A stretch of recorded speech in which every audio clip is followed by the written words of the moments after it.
Hello friends, welcome to study smart वे।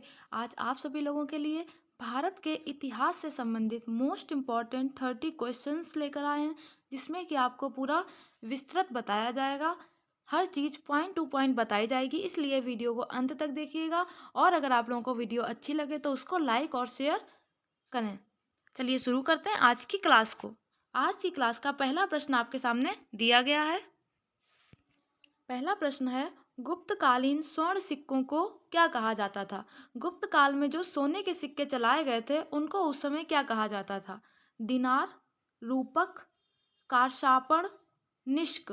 तो जो गुप्त काल में सोने के सिक्के चलाए गए थे उनको दिनार कहा जाता था। यहाँ आपका फर्स्ट ऑप्शन सही हो जाएगा। और वर्तमान में दिनार कहाँ की मुद्रा है तो वो बता देते हैं आपको। ये कुवैत की मुद्रा है और यह सबसे ज़्यादा मजबूत मुद्रा मानी जाती है।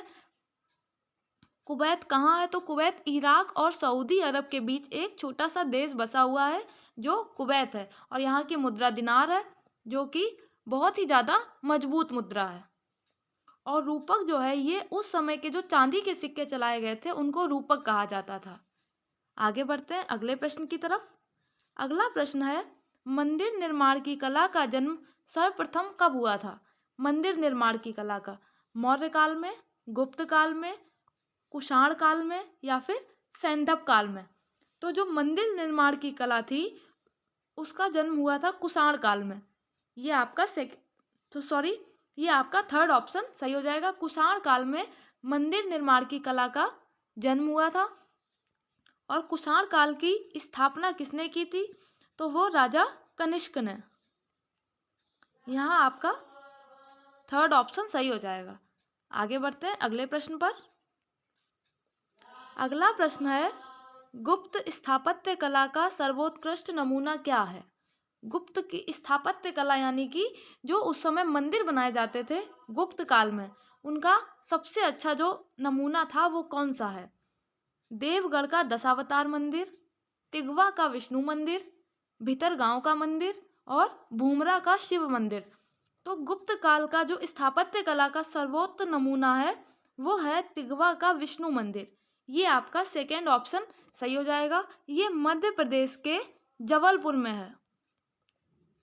मध्य प्रदेश के जबलपुर जिले में एक गांव है तिगवा, वहां पर विष्णु का मंदिर बना है जो कि गुप्त काल की स्थापत्य कला का सबसे ज्यादा बेहतरीन नमूना है। अगला प्रश्न देखते हैं। अगला प्रश्न है, सर्वाधिक सोने के सिक्के किस काल में चलाए गए थे? सोने के सिक्के जो चलाए गए थे वो कौन से काल में सबसे ज्यादा चलाए गए थे? गुप्त काल में, कुषाण काल में, वर्धन काल में या फिर मौर्य काल में? तो सोने के सिक्के जो सबसे ज्यादा चलाए गए थे वो गुप्त काल में चलाए गए थे। ये आपका फर्स्ट ऑप्शन सही हो जाएगा। और इसी काल में सोने के सिक्कों को दिनार कहा जाता था। इसको याद रखिएगा, कभी कभी पूछ लिया जाता है कि गुप्त काल में जो सोने के सिक्के चलाए गए थे उनको क्या कहा जाता था, तो ये दिनार कहा जाता था। और चांदी के सिक्कों को रूपक कहा जाता था। अब आगे बढ़ते हैं अगला प्रश्न। अगला प्रश्न है, हर्षवर्धन की राजधानी थी। राजा हर्षवर्धन की राजधानी क्या थी? थानेश्वर, पाटलिपुत्र, उज्जैन या फिर कन्नौज? तो राजा हर्षवर्धन की राजधानी थी कन्नौज। ये आपका फोर्थ ऑप्शन सही हो जाएगा। कन्नौज अभी हाल ही में बहुत ही ज़्यादा चर्चा में रहा था। जो लोग टीवी देखते हैं, मोबाइल चलाते हैं, उन लोगों को काफ़ी ज़्यादा कन्नौज के बारे में सुनने को मिला होगा अभी। और हर्षवर्धन ने अपनी राजधानी कन्नौज को ही बनाया था।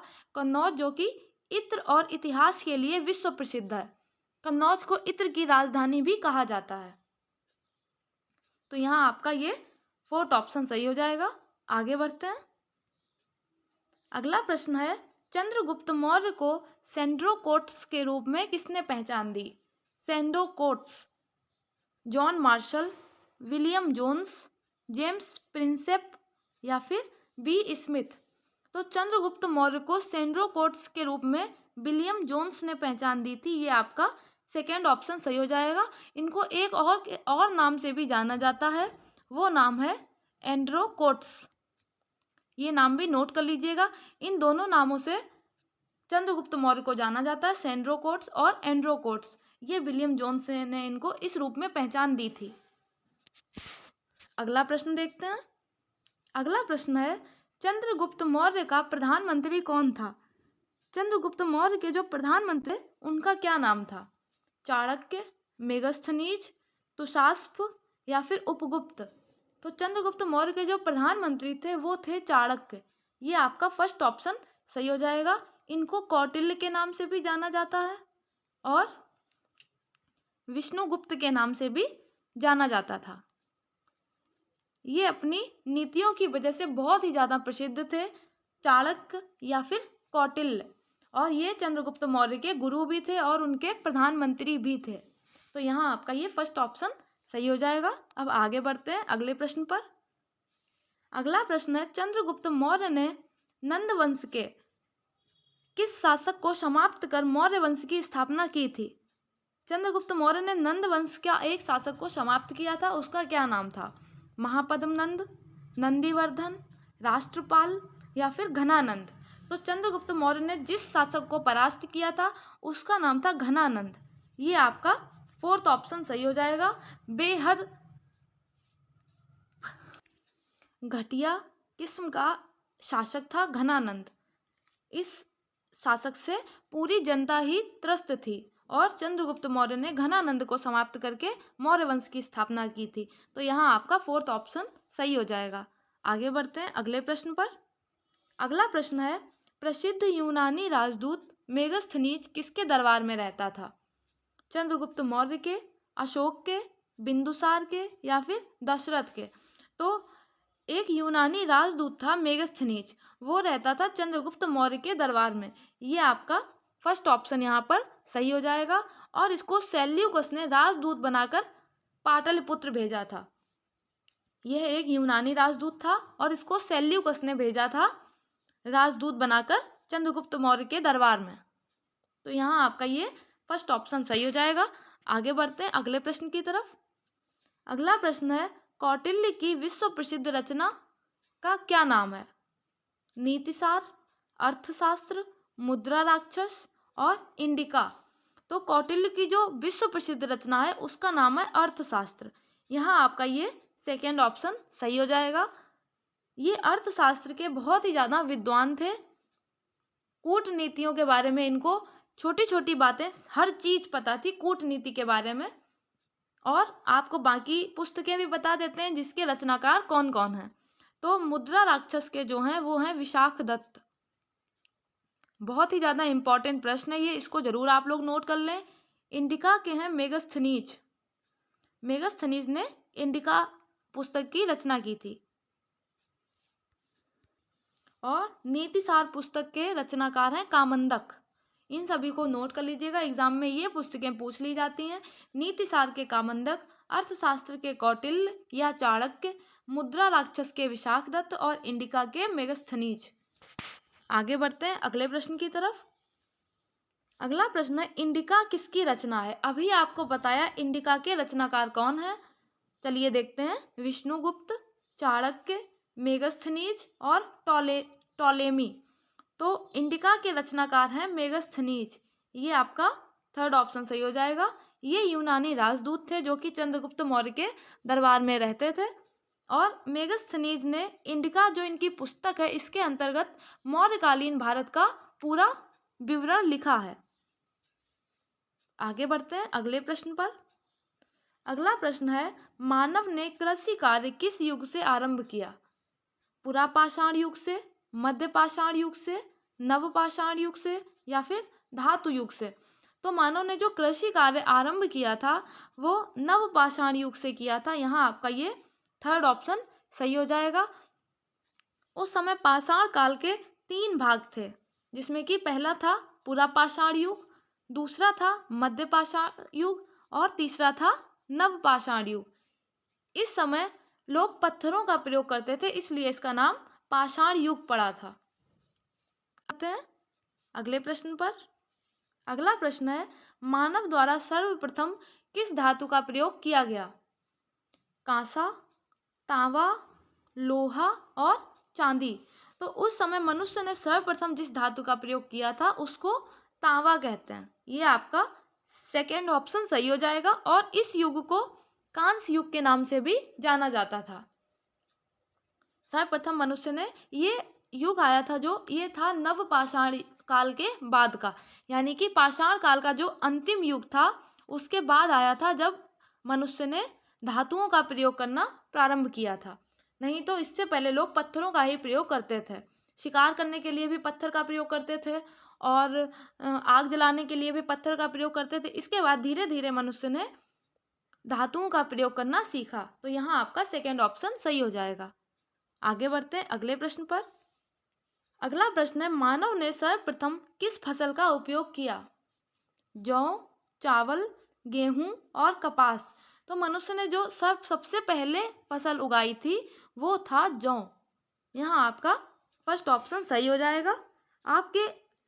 आपको वीडियो में बताया गया था कि सबसे पुरानी फसल कौन सी है, तो वो जौ ही है। आगे बढ़ते हैं अगले प्रश्न पर।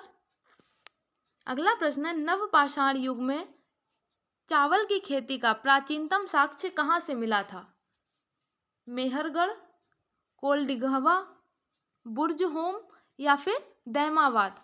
तो नवपाषाण युग में जो चावल की खेती के साक्ष्य मिले थे वो आपका सेकेंड ऑप्शन सही हो जाएगा। कोल्डी हवा से, यहाँ से ही चावल की खेती के सबसे पहले साक्ष्य मिले थे और ये बेलन नदी के पास में है, जो कि इलाहाबाद के पास है। बेलन नदी के पास यह स्थान है जो इलाहाबाद के पास में है और यहीं पर सबसे पहले चावल की भूसी के साक्ष्य मिले थे। ये याद रखिएगा, यह स्थान कहाँ है, तो वो इलाहाबाद में है और बेलन नदी के किनारे। आगे बढ़ते हैं अगले प्रश्न पर। अगला प्रश्न है, सिंधु घाटी सभ्यता किस काल की सभ्यता मानी जाती है? सिंधु घाटी सभ्यता बहुत ही ज़्यादा इंपॉर्टेंट प्रश्न है। सिंधु घाटी सभ्यता से संबंधित आपके 2 से 3 प्रश्न जरूर एग्जाम में मिल जाते हैं, इसलिए ध्यान से देखिएगा, वीडियो को अंत तक देखिएगा और आपको जो भी इम्पोर्टेंट पॉइंट्स बताए जाते हैं उनको अपनी कॉपी पे नोट करते चलें। तो जो सिंधु घाटी सभ्यता थी वो किस काल की सभ्यता मानी जाती थी? पुरापाषाण काल की, लौह काल की, कांस्य काल की या फिर महापाषाण काल की? तो सिंधु घाटी सभ्यता, यह सभ्यता कांस्य काल की मानी जाती थी। यहाँ आपका थर्ड ऑप्शन सही हो जाएगा।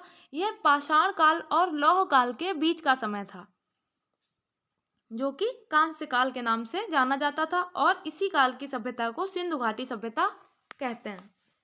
आगे बढ़ते हैं अगले प्रश्न पर। अगला प्रश्न है, हड़प्पा की खुदाई सर्वप्रथम कब हुई? हड़प्पा की खुदाई जो हुई थी उसको सबसे पहले कब प्रारंभ किया गया था? 1930 ईस्वी में, 1925 ईस्वी में, 1922 ईस्वी में और 1921 ईस्वी में।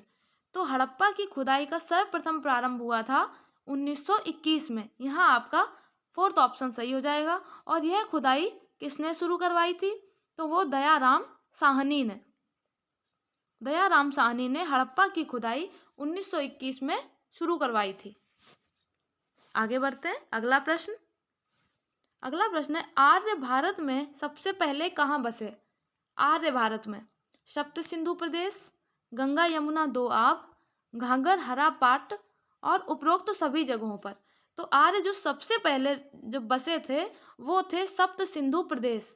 ये आपका फर्स्ट ऑप्शन सही हो जाएगा और ये भारत का उत्तर और पश्चिमी का भाग था।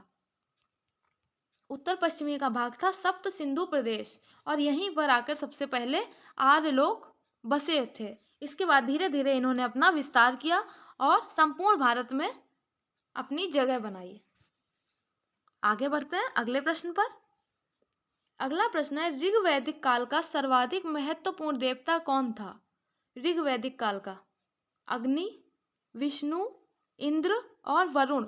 तो ऋग्वैदिक काल के जो लोग थे वो मूर्ति पूजा के विरोधी थे। वो लोग मूर्ति पूजा नहीं करते थे और वो प्राकृतिक देवताओं की ही पूजा करते थे। तो यहाँ आपका थर्ड ऑप्शन सही हो जाएगा, इंद्र। वो लोग इंद्र को युद्ध और वर्षा दोनों का ही देवता मानते थे, इसलिए सबसे ज़्यादा उन लोगों के लिए महत्वपूर्ण जो थे वो इंद्र देवता थे। तो इस चीज़ को नोट कर लीजिएगा, ऋग्वैदिक काल के लोग इंद्र को युद्ध और वर्षा का देवता मानते थे और वो लोग इंद्र की ही पूजा करते थे। आगे बढ़ते हैं अगला प्रश्न। ऋग्वेद में उल्लिखित नदियों में सर्वाधिक पवित्र नदी कौन सी थी? गंगा, सरस्वती, यमुना और सिंधु। तो जो ऋग्वेद में उल्लिखित नदियां थी उनमें जो सबसे ज़्यादा पवित्र नदी उस समय मानी जाती थी वो सरस्वती नदी थी। ये आपका सेकेंड ऑप्शन सही हो जाएगा। सरस्वती नदी उस समय सबसे ज़्यादा पवित्र नदी मानी जाती थी क्योंकि यह हमेशा ही जल से भरी रहती थी। इसमें कभी भी जल खाली नहीं होता था और इसके किनारे पर, सरस्वती नदी के किनारे पर अन्न बहुत ही ज़्यादा अच्छी मात्रा में होता था, यानी कि प्रचुर मात्रा में अन्न होता था, इसलिए यह सर्वाधिक पवित्र नदी मानी जाती थी। तो ये आपका सेकेंड ऑप्शन सही हो जाएगा। आगे बढ़ते हैं अगले प्रश्न पर। अगला प्रश्न है, ऋग्वैदिक आर्य किसकी पूजा करते थे? गाय की, वृक्ष की, माता की या फिर प्रकृति की? तो ऋग्वैदिक आर्य जो थे वो लोग प्रकृति की पूजा करते थे। यहाँ आपका फोर्थ ऑप्शन सही हो जाएगा। ये लोग मूर्ति पूजा नहीं करते थे, प्रकृति की ही पूजा करते थे। तो ये आपका फोर्थ ऑप्शन सही हो जाएगा। अब आगे बढ़ते हैं अगला प्रश्न। अगला प्रश्न है, ऋग्वेद के 10वें मंडल में निम्न में से किसका उल्लेख पहली बार मिलता है? ऋग्वेद में कुल 10 मंडल हैं और आपको बता देते हैं ऋग्वेद में सूक्तियां कितनी हैं। ऋग्वेद में कुल 10 मंडल हैं, 1028 सूक्तियां हैं और 11,000 मंत्र हैं। इनको नोट कर लीजिएगा, बहुत इंपॉर्टेंट प्रश्न है ये, आपके एग्जाम में पूछ लिया जाता है कि ऋग्वेद में कितने मंत्र हैं, कितनी सूक्तियां हैं और कितने मंडल हैं।